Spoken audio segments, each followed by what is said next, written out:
embrace the wonderful collection of experiences that we have had and thereby glean out that wisdom provided by the All Father. Today we celebrate wisdom and Odin. Now, of course, Odin being the Norse representation of the Germanic god Woden. He celebrates, he embraces, he's in a constant seeking of wisdom. What is wisdom? So many people have asked me this and they say, oh, wisdom is this and wisdom is that and wisdom is this other thing. Well, wisdom really boils down to being a relational matrix of the experiences that we have had to the experiences we have yet to have. So, like the present, which is that, remember, it's that micro sliver of time that exists between the present and the future, the experiences that we have had versus the experiences we haven't had. This is the present. Wisdom is, in the same way, a view of events, of knowledge, based on what we have experienced and what we haven't. So, in other words, as we grow wiser, we recognize some of the dangers in some of our behaviors as a younger person, right? And as we get older, we start kind of, yeah, no, that's a little too dangerous, or that's doesn't make sense, or it doesn't benefit my life. Well, how do we know that? We know that because we look at the physical sensory input coming in, we compare it against physical sensory inputs that we've already had, and we say, oh, I've learned or not learned in some cases these lessons at which to go forward. So wisdom is merely that ability at which we can, our mind makes relevant the physical sensory input that we're receiving now. And it says it's relevant because, we have experiences with that, or we haven't had experiences, whichever way. And I've learned X, whatever X is, right? So um, many times in life, as we travel our path, we make decisions and we go in certain directions in our lives based on what we've done in the past. And this is the application of wisdom. Now, in some cases, um, it's done in a micro fraction of time. I mean, it's almost instantaneous that we come to this decision. In other cases, sometimes we have to do these lessons many times. Um, and we go through kind of the same thing, the same issue. So, there are many challenges with wisdom, but some of the times it's about understanding where to apply our energy. This is a very big portion of knowing where to apply our energy versus where to draw our energy back. Many times on many different shows, we've talked about um, the energy management within our lives, whether it be influential energy coming into us from the spiritual realm, from other physical beings, from other um, everything all around us, right? We have influential spiritual energy, and sometimes that energy is caused by ourselves. You say, oh, I did that, been there, done that, got the t-shirt. I've learned, and now I don't want to do that, or I do want to do that, whichever the case. And we apply the applicable energies. And that's kind of understanding our management of energy in and out is kind of a critical way of managing our thought process, because we know as energy comes in and our brain either works with it and decides what it's going to do with it, or stores it and holds on to it, whichever the case, or builds that relational matrix. All of those things kind of come together to provide us with what many here on the physical plane call wisdom. Wisdom, of course, um, has a multitude of levels, just like intellect, just like knowledge. It has these multiple levels. Now, remember, a couple shows ago, Whispers of the Norse, we talked about where intellect as a is essentially a data piece, right? And then the word knowledge would be applied to several pieces of intellect that are relational to one another. So we're learning more about the same thing. That's knowledge. And wisdom is then when we apply that knowledge to other like knowledges, right? So we have a series of relationships built within our wisdom and or within our knowledge, sorry, that then builds this thing that we call wisdom. And wisdom, of course, allows us to make decisions about our events, about what we're going to do, and how we're going to feel. So some of our wisdom may be out of our conscious view because it's altering our emotional filters in the background. Now remember, when we manipulate those emotional filters,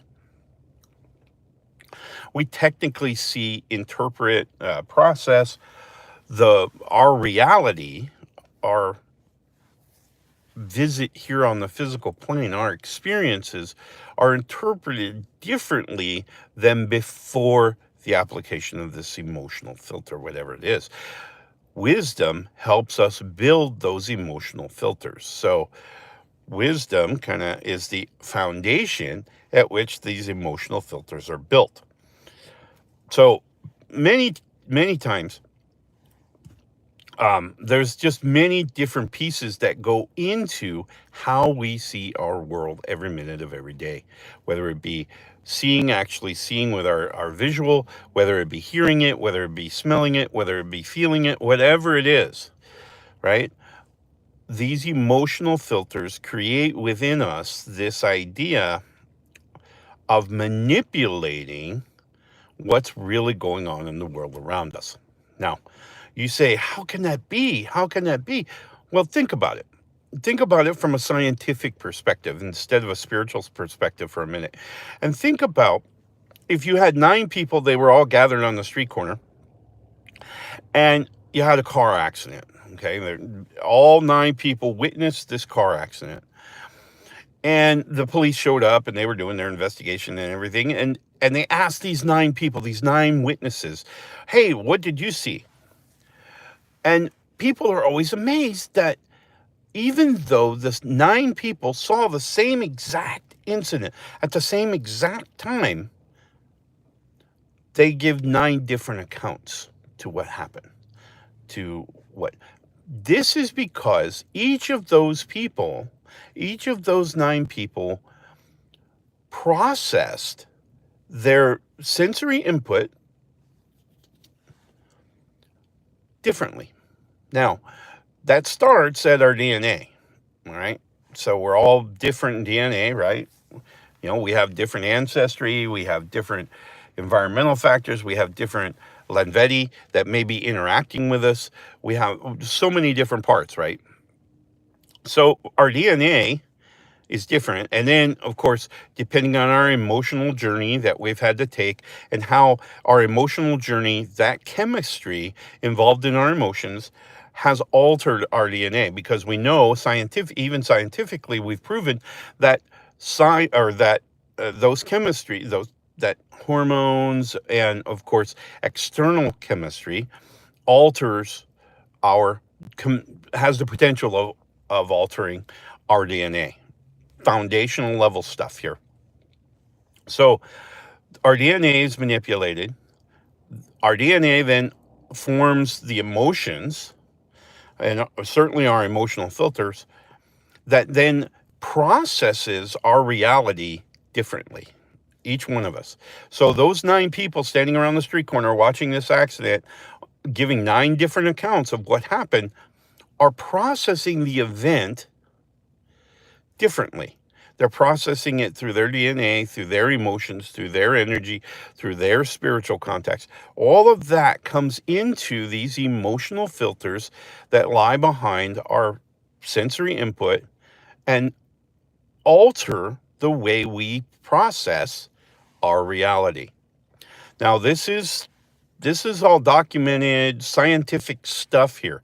This is not voodoo and ho-ho and all those things. That's not what we're talking about here. We're talking about scientifically, we've put together these pieces that says, our emotions, which creates a chemistry, which alters the brain, which then can alter our DNA, thereby continually manipulating our chemistry and then continually manipulating the way we see the world. Notice when we get up in the morning and we're in a great mood and we woke up on the right side of the bed and we had a wonderful night's sleep, and how everything is so much better. Okay. And then those days where I just dragged my bottom out of bed and barely got the motor running to get through the first cup of coffee, and you're struggling, how you see your world. So it's a matter of a mindset, right? No, it's not. It's about the processing of this energy at which to set our emotional filters, which then we interpret our reality. Okay. So understanding the energy that now is affecting us allows us to then control that mindset, to control that energy and say, no, today I'm going to be happy. Today I'm going to be joyous. I'm going to be harmonious. I'm going to love my fellow man. I'm going to whatever. Okay. So it allows us then the opportunity to control our thought process. And that's critical when we talk about how we're going to create our emotions going forward. Okay? Because remember, each micro sliver of time between experiences we haven't had and the ones we have had, each micro sliver of time called the present, we have a choice of setting our minds, of saying today is the day, this instant is the instant that I change my mind. Because you have the control up here.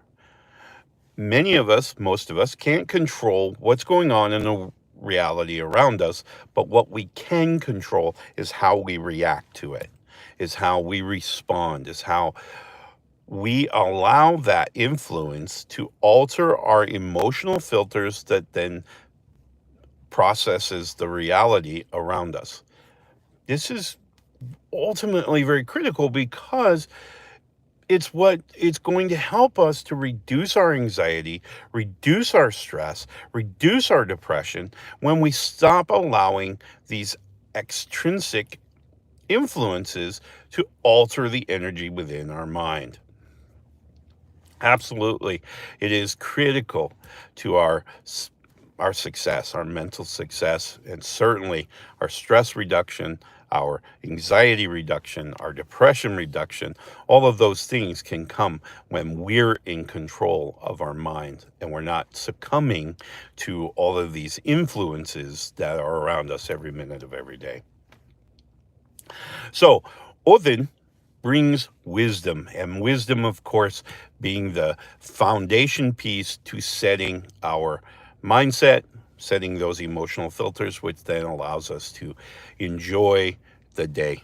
So I hope that you, like me, can process your reality the way it is.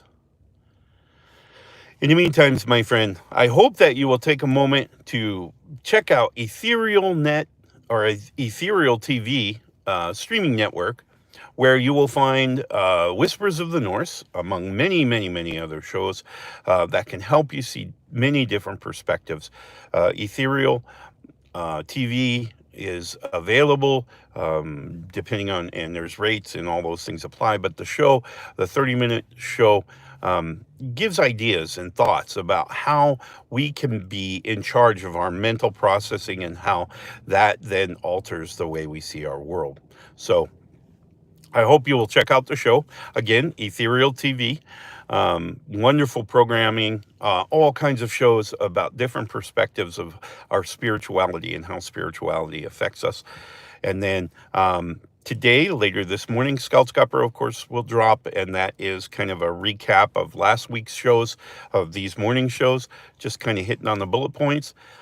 Those will come out. That'll come out later this morning. So do check that out. That's available on YouTube, on our channel, Alaska Úlfhé Skaldskaper podcast. So hope you will visit that. As always, I hope you will visit our website, NorseWhispers.com, and go to the store by all means. Everything purchased for our merch section goes to a dollar goes to a local charity here in Anchorage that supports adoptive families and adoptive and foster families to help children get a leg up on having a brighter future. So a wonderful organization. So more to come on that, but nonetheless, everything sold, every product, a dollar goes to the local nonprofit. So do pick something up for you and support the show, and I would greatly appreciate that. In the meantime, my friends, have a wonderful, wonderful, wonderful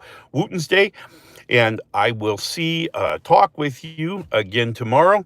In the meantime, absorb that energy, love your friends, love your neighbors, love those people who are around you. Remember, they are giving as much as they are taking. So one way or another. All right, my friends, love and light.